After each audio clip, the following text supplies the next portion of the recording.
Market में bank Nifty कहाँ रह सकता है, उसकी प्रेडिक्शन करेंगे। तो सबसे पहले ऑप्शन चेन खोलेंगे और ऑप्शन चेन में निफ्टी एंड बैंक निफ्टी दोनों देखेंगे। तो ये जो है देख लीजिए, ये ऑप्शन चेन खुल गया। तो यहाँ पर हम लोग देखते हैं, क्या देखेंगे, ये सबसे ज़्यादा जो है रेजिस्टेंस कहाँ पर है। तो सबसे ज़्यादा जो रेजिस्टेंस है वो है 21,700 पे। 21,700 पर है सबसे ज़्यादा जो रेजिस्टेंस है, 21,700 है। ये 21,000 से नहीं, यहाँ नहीं है, 21,700 पर है, यहाँ है, ठीक है। और कितना है, 70 लाख, लगभग 17.5 लाख यहाँ पर पुट राइटिंग हुआ है, कॉल राइटिंग हुआ है। तो ये चीज़ आप ध्यान रखिए। उसी तरह देख रहे हैं सपोर्ट कहाँ पर है। तो सपोर्ट आपको चेक करना पड़ेगा। तो सपोर्ट जो बन रहा है यहाँ पे,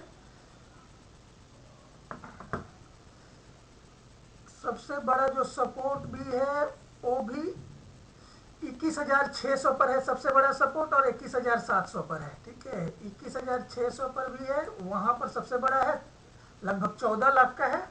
और 21,700 पर भी 11.5 लाख का है यहाँ पर। तो यानी कि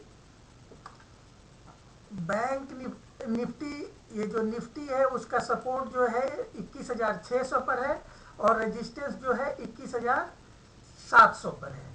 यानी कि 100 पॉइंट के अंदर 600 पर जब भी आए तो वहां पर आदमी, वहां पर बाई करना चाहिए निफ्टी को, और 700 अभी जहां है अभी वहां से सेल करना चाहिए, ठीक है। अब थोड़ा सा बैंक निफ्टी देख लेते हैं। तो बैंक निफ्टी, बैंक निफ्टी पर आते हैं।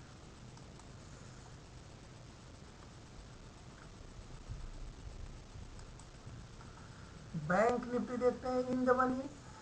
तो बैंक निफ्टी में जो सबसे बड़ा रेजिस्टेंस है, बैंक निफ्टी में जो सबसे बड़ा रेजिस्टेंस है वो लगभग 30 लाख, 58 लाख का है, 45,500 पे इस पोजीशन पर है।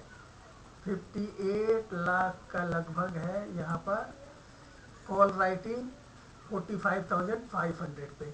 और सबसे बड़ा जो सपोर्ट है वो है, वो भी 45,500 पर 50 लाख का है, यहाँ पर देख लीजिए, लगभग 50 लाख, 41,000 पे, ठीक है। तो यहाँ पर रेजिस्टेंस एंड सपोर्ट दोनों 45,500 पर है बैंक निफ्टी में। तो ये ध्यान रखिए, जिस साइड भी मार्केट जाएगा उस समय उस साइड में काफ़ी बड़ी गिरावट होगी। अगर तेजी आओगी तो काफ़ी बड़ी तेजी होगी। 45,500 के ऊपर अगर बाजार जाता है तो सारे जितने भी ये जो कॉल राइटर है 45,400 पर, 45,300 पर और 45,200 पर, ये सारे ट्रैप हो जाएंगे, ठीक है। अब थोड़ा सा हम लोग चार्ट देख लेते हैं, बैंक निफ्टी और निफ्टी का चार्ट देख लेते हैं।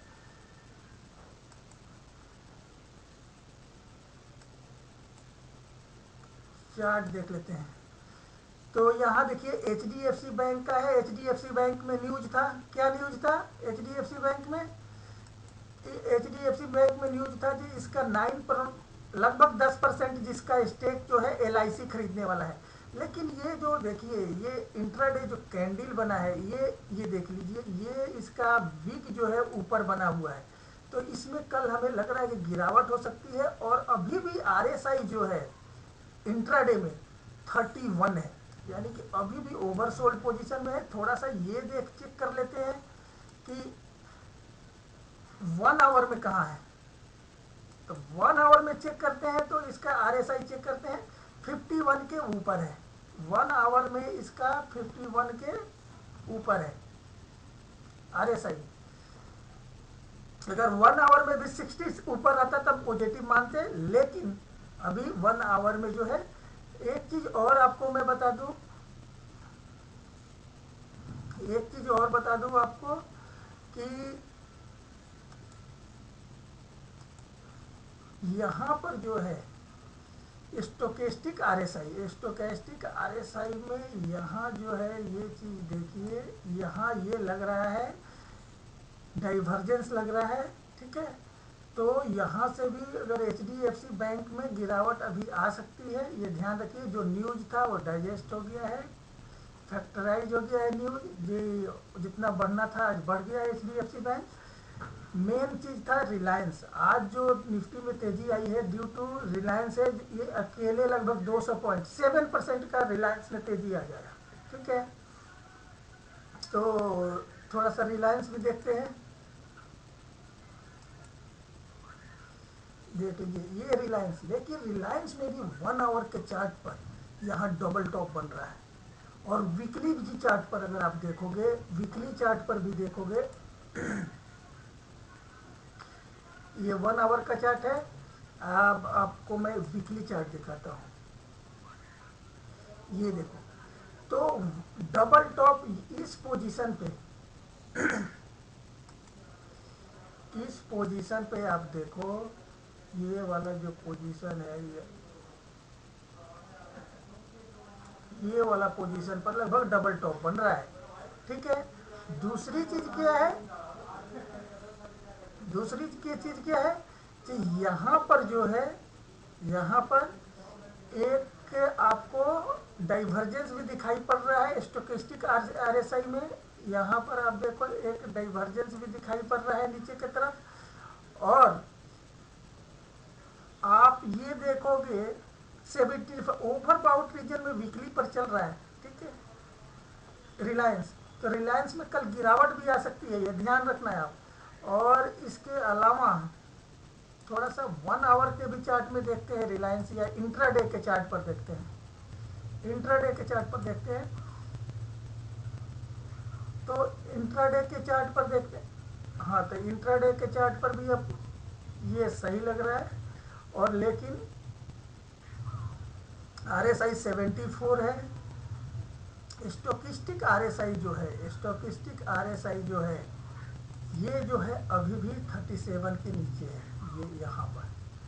तो कल आप देख लेना, अगर कल अगर रिलायंस जो है तेज खुले तो आप सेल भी कर सकते हो यहाँ से रिलायंस में, ठीक है। ये ध्यान रखना आप, अगर 10-15 पॉइंट ऊपर खुलता है तो यहाँ से रिलायंस में आप सेल भी कर सकते हो। दूसरी चीज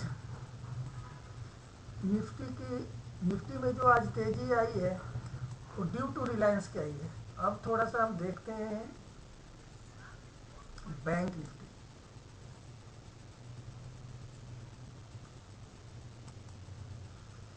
बैंक निफ्टी भी देख लीजिए। बैंक निफ्टी जो है आज जो अपना हाई बनाया है लगभग 45,700 के पास हाई बनाया है, ठीक है। और हाई बनाया है 45,700 के आसपास। और वहां से अभी भी जो इंट्राडे कैंडल अगर हम देखते हैं तो आरएसआई जो है लगभग आरएसआई जो है लगभग 40 के आसपास है, ओवरसोल्ड रीजन में है। स्टोकिस्टिक आरएसआई भी 9 के आसपास में भी, ये भी ओवरसोल्ड रीजन में है, ठीक है। अब थोड़ा सा इंट्राडे के 1 आवर के देखते हैं। तो 1 आवर में देखेंगे तो आरएसआई कहाँ है। और 1 आवर में भी अभी आरएसआई 60 के ऊपर नहीं है, लेकिन 56 के आसपास पहुंचा हुआ है आरएसआई, ठीक है 1 आवर में। लेकिन एक चीज और है यहाँ पर, एक चीज ये और है कि 1 आवर के कैंडल में देखिएगा आप, 1 आवर के कैंडल में देखिएगा तो इस रीजन में आपको लगभग 45,500 के आसपास 1 आवर के कैंडल में चार डबल ट्रिपल 4 बार टॉप बना हुआ है, ठीक है। तो यहाँ पर आप सेल करके चल सकते हैं, ठीक है, ये ध्यान रखिएगा। उसके बाद एक चीज और हम लोग देखेंगे, क्या आईटी देखेंगे।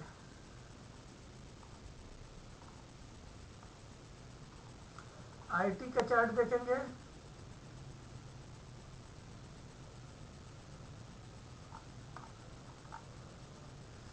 आईटी का चार्ट देखेंगे तो आईटी के चार्ट में यहाँ पर जो है इंट्राडे के चार्ट देखते हैं। इंट्राडे के चार्ट देखते हैं तो यहाँ भी एक डाइवर्जेंस दिख रहा है और आईटी में हमें लग रहा है कि अभी इसमें गिरावट होगी। और लेकिन अगर वीकली चार्ट पर आप देखोगे आईटी को, वीकली चार्ट पे, तो वीकली चार्ट पर अभी जो है आईटी जो है बुलिश है। कारण क्या है कि यहाँ आरएसआई लगभग 70 के आसपास है और स्टोकिस्टिक आरएसआई भी लगभग 91 के आसपास है। तो वीकली चार्ट पर जो आईटी है, इंफॉर्मेशन टेक्नोलॉजी, वो बुलिश है। इंट्राडे चार्ट पर देखते हैं, इंट्राडे चार्ट पर जो है वहां पर अभी 60 से नीचे इसका आरएसआई है और डाइवर्जेंस दिखाई पड़ रहा है। ठीक है, डाइवर्जेंस दिखाई पड़ रहा है इसमें आरएसआई में। ये जो है ये 60 से बिलो है और यहाँ देखिए स्टोकिस्टिक आरएसआई में भी डाइवर्जेंस दिखाई पड़ रहा है। ठीक है, लेकिन अब यहाँ पर देखते हैं कि यहाँ से कल एक और एक चीज़ और भी है। आप यहाँ अगर चेक करोगे,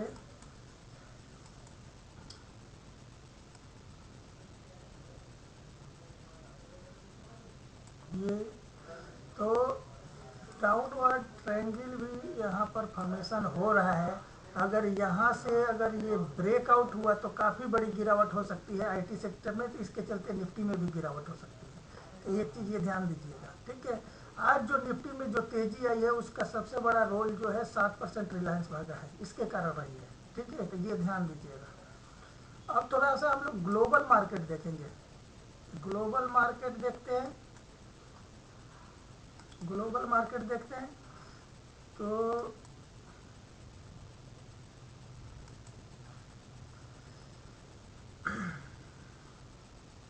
देखिए ग्लोबल मार्केट में हम ये चीज़ देखेंगे, यूएस का देख रहे हैं तो यूएस 30 जो है अभी -26 है, 500 डॉ जोन्स भी पीछे का है। ठीक है, नास्डेक जो है अभी -55 चल रहा है। डॉलर इंडेक्स में काफ़ी ग्रोथ है, यानी कि डॉलर इंडेक्स अगर बढ़ेगा तो जितने भी इमर्जिंग मार्केट है, इंडिया चाइना, इसमें गिरावट, तो लगभग डॉलर इंडेक्स में 0.20% की अभी तेजी है। ठीक है, लगभग 103.44 है। तो ये डॉलर इंडेक्स का बढ़ना सही बात नहीं है इंडियन मार्केट के लिए। अब थोड़ा सा मैं कमोडिटी देख लेता हूँ। ठीक है, तो कमोडिटी जो है देखिए क्रूड ऑयल का भी प्राइस बढ़ा हुआ है, ब्रेंट ऑयल भी बढ़ा हुआ है, नेचुरल गैस है उसका प्राइस गिरा हुआ है। ठीक है, तो अब थोड़ा सा बॉन्ड यील्ड भी देख लेते हैं, इन्फ्लेशन। तो बॉन्ड यील्ड में देखिए